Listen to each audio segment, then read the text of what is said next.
नमस्कार, right to know में आपका स्वागत है। लद्दाख में रहने वाले जाने माने शिक्षाविद और पर्यावरणविद सोनम वांगचुक ने दावा किया है कि उन्हें घर में नजरबंद कर दिया गया है। ऐसा क्या हुआ कि वांगचुक और सरकार आमने सामने आ गए? आज इस वीडियो में हम सब बात को समझेंगे, तो आप लास्ट तक वीडियो को देखिएगा। पहला सवाल ये उठता है कि कौन है सोनम वांगचुक? Who is Sonam Wangchuk? आपने राजकुमार हिरानी की फिल्म 3 इडियट्स तो देखी ही होगी। उसमें अभिनेता आमिर खान ने एक इन्वेंटर का किरदार निभाया था जो भारत के सुदूर उत्तर में लद्दाख में रहता है और बच्चों को पढ़ाता है।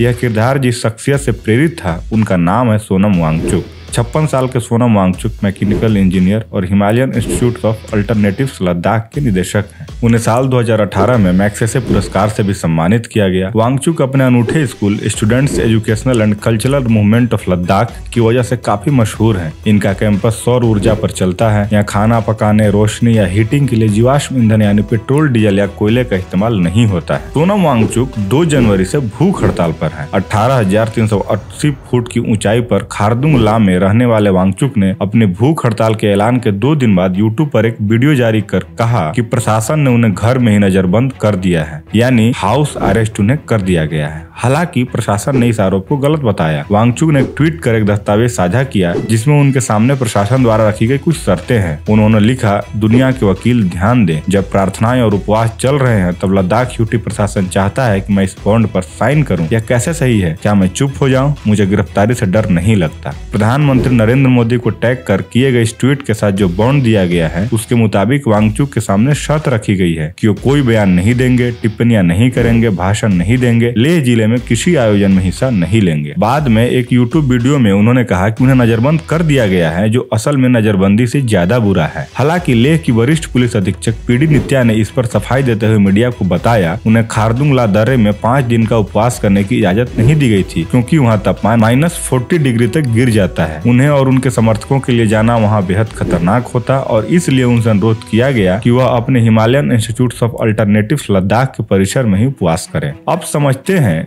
कि इनकी मांग क्या है, किस मांग को लेकर ये धरना दे रहे हैं। सोनम वांगचुक लद्दाख क्षेत्र को विशेष अधिकारों और पर्यावरणीय सुरक्षा की मांग के लिए संघर्ष कर रहे हैं। वह चाहते हैं कि हिमालयी क्षेत्र को बचाने के लिए लद्दाख को विशेष दर्जे की जरूरत है। सोनम ने पिछले दिनों यूट्यूब पर एक वीडियो डाला। इसमें उन्होंने बताया कि विकास के नाम पर लद्दाख के पर्यावरण से खिलवाड़ हो रहा है। उन्होंने वीडियो में पीएम मोदी और गृह मंत्री अमित शाह से लद्दाख के बारे में हाई लेवल पर एक्शन लेने की मांग की थी। वांगचुक ने कहा कि मेरी पीएम मोदी से गुजारिश है कि लद्दाख और अन्य हिमालयी क्षेत्रों को औद्योगिक शोषण से बचाएं क्योंकि यह लद्दाख के लोगों के जीवन पर बुरा असर डालेगा। उन्होंने वीडियो में लद्दाख में पानी की कमी जैसी गंभीर समस्याओं को भी उठाया। उनका कहना था कि हमारे प्रदेश में पानी की इतनी किल्लत है कि लोग 5 लीटर पानी में पूरा दिन गुजार देते हैं। कई लोग तो गंभीर जल संकट के चलते पलायन भी कर रहे हैं। सोमवार को अपने 5 दिन लंबे प्रतीकात्मक उपवास के पूरा होने के मौके पर उन्होंने कहा कि आज मेरे प्रतीकात्मक कार्बन न्यूट्रल जलवायु उपवास का अंतिम दिन है। यह उपवास प्रधानमंत्री का ध्यान आकर्षित करने की एक कोशिश थी ताकि हमारे नेता उन्हें हमारी चिंता और मांगों के बारे में बता सकें।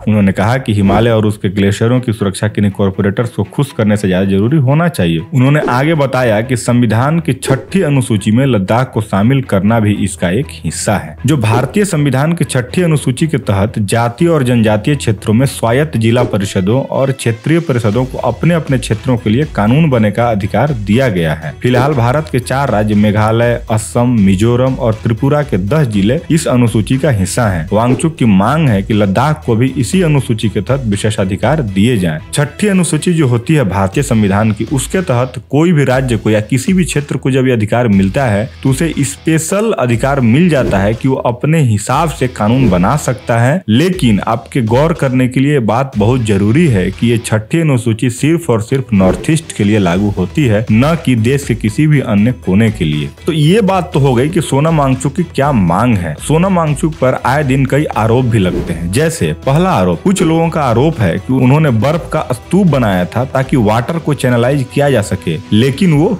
फेल रहा और बिल्कुल वो झूठी बात थी। बात यहीं तक नहीं रुकी। उस प्रोजेक्ट के फेल होने के बाद उससे निकले काफी मात्रा में कचरा है, पर्यावरण को और नुकसान पहुंचा रहे हैं। तो वाटर को चैनलाइज तो नहीं किया जा सका, बल्कि लद्दाख के क्षेत्रों को नुकसान जरूर पहुंचाया गया। दूसरा नंबर, इन्हें कैनाल के लिए जमीन दी गई थी। लेकिन उन्होंने कैनाल अब तक नहीं बनाया और इन्होंने जो वादा किया था कि कैनाल जो बनेगा उसमें ग्रामीणों को रोजगार मिलेगा, वो ये रोजगार भी नहीं दे सके। ग्रामीण इसी कारण से अब इनसे जमीन मांग रहे हैं, लेकिन अभी तक जमीन इन्होंने वापस नहीं किया है। तीसरा नंबर का जो आरोप है, इन्होंने दलाई लामा को भी क्रिटिसाइज कर दिया था। दलाई लामा जो कि तिब्बत से निर्वासित हैं, जो चाइना के प्रकोप के बाद वहां से भाग करके आए थे, उसको भी इन्होंने क्रिटिसाइज किया था। तो ये इनके ऊपर बड़े बड़े आरोप लगते आए हैं। सोनम वांगचुक के ऊपर ये भी आरोप है कि इनके एनजीओ को विदेश से भी खूब फंडिंग मिलती है। और अभी जो इनकी मांग है छठी अनुसूची की मांग, वो छठी अनुसूची की मांग और कुछ नहीं बल्कि धारा 370 को फिर से रिस्टोर करने की मांग है, जो कि बिल्कुल ही देश विरोधी बात है। तो हम भी इसका समर्थन नहीं करते हैं। लेकिन इसका सॉल्यूशन क्या है? What is the solution of Sonam Wangchuk protest? उपाय यही है कि सरकार को इनसे बात करनी चाहिए और इन्हें भी जिद छोड़कर उस जगह से हटना चाहिए जहां ये अनशन कर रहे हैं, क्योंकि वो जगह इतनी ठंड है कि इनकी जान भी जा सकती है और कोई व्यक्ति आत्महत्या करे ऐसा राज्य सरकार नहीं देख सकती। संविधान आपको राइट टू लिव का अधिकार देती है, न कि राइट टू सुसाइड का। इस मामले पर दोनों पक्ष को बात करके समाधान निकालना चाहिए। ये हमारा पॉइंट ऑफ व्यू था। आपका क्या पॉइंट ऑफ व्यू है इस मैटर पर? आप कमेंट सेक्शन में कमेंट करो और वीडियो पसंद आई हो तो लाइक करें और चैनल पे नए हैं तो चैनल को सब्सक्राइब करें। Thank you.